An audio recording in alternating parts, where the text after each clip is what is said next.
Hey guys, welcome back to my channel. My name is Tarure Gatere, and if this is your first time here, I do videos on spirituality, self-love, veganism, emotions, life, really anything that comes to me. So welcome. Feel free to subscribe and ding on the notification bell so that you can get notifications when I post a new video. So in this video, I'm going to be talking about getting through my dark night of the soul.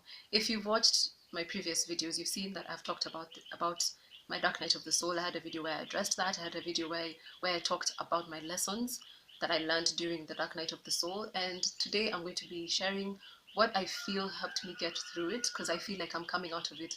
And the fact that I can talk about it even is proof enough for me, because I feel like when I'm able to talk about something, that's when it's lost. Like I'm out of it. I can look back at it and see it clearly and articulate what I was going through, what I was feeling, and that's the space that I feel that I'm in.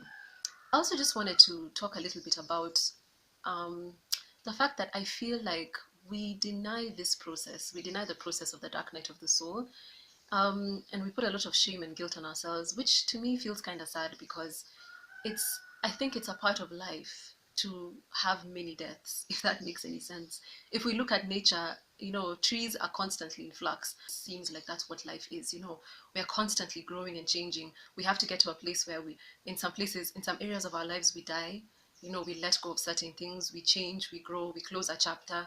And I feel like if we allowed the process and just let it happen, it would be so much easier. It would happen with less damage, because when we're in a place of shame and guilt, we're really hurting ourselves, we're damaging ourselves, we're criticizing ourselves. It's not a beneficial place to be. And so I'm learning to appreciate that it's okay. It's okay to have many deaths. It's okay to let go of things that no longer serve you. So without any further ado, let's get into the tips. And the first tip is stop resisting it. And this word that I have said so many times, surrender. Surrender is the best. It is the best thing ever. Let me tell you, the peace, the peace that came with surrender was just amazing to me. And it took a process. It wasn't something that happened immediately, because first of all, I had to accept, first of all, I had to acknowledge that I was going through what I was going through. And that to myself was hard, because I was stuck in a place of just trying to do this. I was like, I'm gonna do this, I'm gonna do this. And so I was running away. I was trying to deny it. I was trying to distract myself. I just was not allowing myself to acknowledge that I was in pain. And when I did acknowledge I was in pain, and then I accepted that I was in pain, and I realized that I can't do this anymore. I can't keep trying to fix something that feels unfixable. And then I found peace. And there's this phrase that no, I think that was for the last video. And I mean, it's a powerful place to be, when you just allow yourself to sit with your emotions, as uncomfortable as they are, as painful as they are, because you have to get there. You have to address it. You have to look at it and say this is what it is, and that you need help. And so some things were too big for me to address at once, especially because this dark night of the soul for me came in so many different areas of my life that it felt like it was so big. So I addressed things a bit at a time. And that's also a beautiful way to do it. You don't have to make the huge change. You can just address it a little at a time. Just find it, I call it making it into bite-sized pieces, just things that you can chew. Just take a bite of it. Take a bite of it every single day. Just try to take a bite of it. And I promise you, soon you'll see that you've dealt with it and you're in a place of surrender. And the second tip is to listen to your intuition. Yeah, this one we really ran away from. um, so I don't know if I can share this, but I'll share it. I knew that my relationship was not working for a long time, long time. And every time I'd ask Source about it, every time I'd pray about it, and I'd try to listen to what I was being guided to do, I always got these two words: let go. And I tried to sugarcoat it for a while. I was like, oh yeah, okay, so let go means like let go of the negativity in the relationship. Let go means create more space for each other in the relationship. Let go means let go of the past. Until I had to, to finally admit to myself that what my intuition was telling me was to let go of the relationship. Nothing was going to fix it. I had to let go. And so, in the same way, like, don't deny what your inner voice is telling you, and you know exactly what you need to do. You know exactly what you need to let go of. This is a time of releasing what no longer serves you, and you know exactly what that is. It's scary. The thing is, it's really, really scary. And that's why we run away from what our intuition is telling us, because it feels like it's this huge thing. But you don't again have to face it as one big change. And I have become such a proponent um, for baby steps. Baby steps are everything. So like, you don't have to do identify, listen to what your intuition is telling you, as scary as it is, but you don't have to fix it then immediately. Just take small steps, but take the steps, but take small steps towards getting there. Let's say, for example, what you want to change is your drinking habits. So let's say you drink every day and you have like 5 beers. You can say, okay, so today I'm gonna have 4 beers or 3 beers, or I'll start drinking later, or instead of having the last 2 beers, I'll have a bottle of water. It's just the small ways that you can change, because what I have noticed about life, your behavior is based on habits that are formed by like many, many, many, many small decisions. So if you change the small decisions, it's going to trickle up into your habit. And that's a nice way to do it, because then you don't feel so overwhelmed by the changes. Think of that versus, of course, there are times when cold turkey is important, but think of that change of drinking versus, I'm going to quit today. And then it's like, it's a huge change. It's a huge change. And so just identify what things within your life need to change. Listening to your intuition also means looking at the things in your life that drain you, that are not beneficial for you, that need you to let go of, whether it's situations, people, friendships, work, like whatever it is. Again, you don't have to make the changes immediately, but awareness is a huge step. And when you get that awareness, then now start slowly changing it. Another thing that this listening to your intuition means is identify what season you are in. So after the breakup, I went through so many seasons. There was the season of anger, then there was the season of crying, and then there was the season where I just wanted pleasure, and so I went a little nuts. And then there was the season where, okay, I'm done with that, so now let me see what beneficial things I can do for myself. And so just allow that process to happen.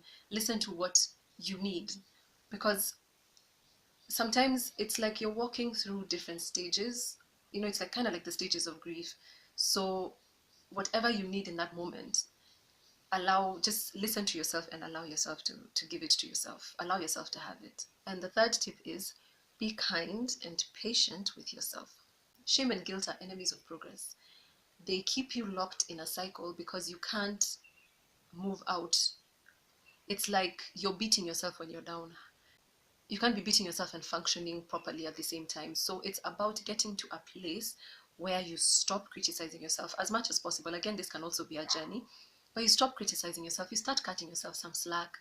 You allow yourself to make mistakes. You forgive yourself when you fall, when you act out from your pain, because when someone is in pain, their behavior will reflect it. And that's another thing that I learned, to forgive myself for the times I acted out when I was in pain. It's sometimes you lash out, sometimes you withdraw, sometimes you'll be mean, sometimes you'll be angry. Like, it is what it is, because you're in pain. As a person who's sick can't function properly. So allow yourself that and be kind. Just be kind. Be your best friend. Like, hold space for your emotions. Be soothing. Say soothing things. I like to hug myself and kiss myself on the shoulder. It's cheesy, but it actually helps. I feel like just giving myself affection, it feels really good to me. Guilt can help you see when you've crossed the line with someone. It can be a measure of, okay, fuck, I fucked up, but if we take it past that, then it's not healthy. I feel like all these just kind of tie into each other, because the next point is to take care of yourself. It's so important, guys. It's so important. Like, taking care of yourself is super important. That's like on every level. That means eating right, drinking enough water, getting enough rest.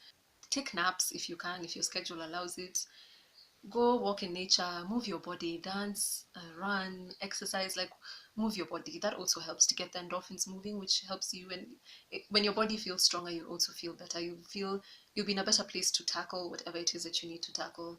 That also means a letting go of people or things that are not beneficial to you.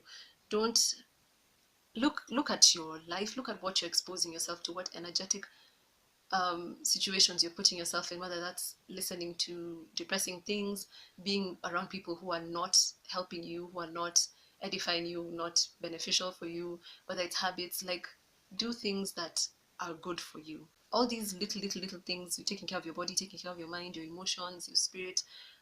Those little things add up to a huge change.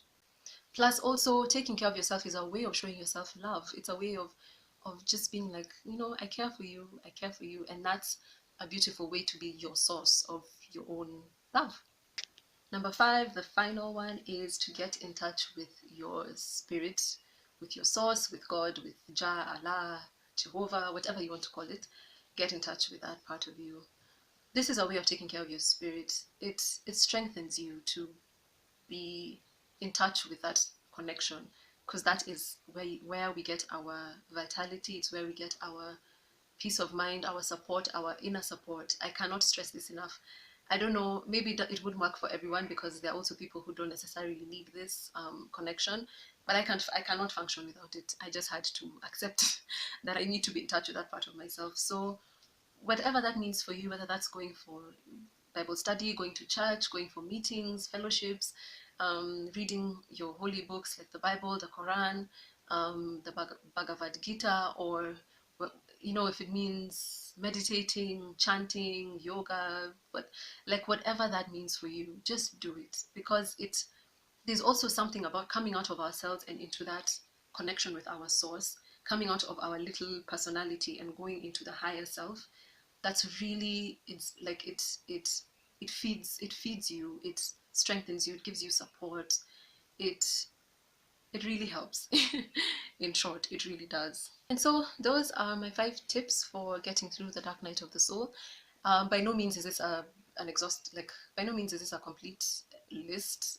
These were the 5 major things that helped me get through my dark night of the soul, and I don't think I want to do another video on this. I feel like I've talked about it enough, but it felt really, really good to be able to share this with you guys, even just for myself, to be able to be like, oh my gosh, I can talk about it, I can be this vulnerable with you, and I can share this, and hopefully it can help someone out there. It's really, it's been beautiful to get all your feedback and feel all the love. I so appreciate it. And maybe one thing that I would do is, if anybody has questions, I can do a Q&A on this, like, anything to do with the dark night of the soul. I really love saying that phrase.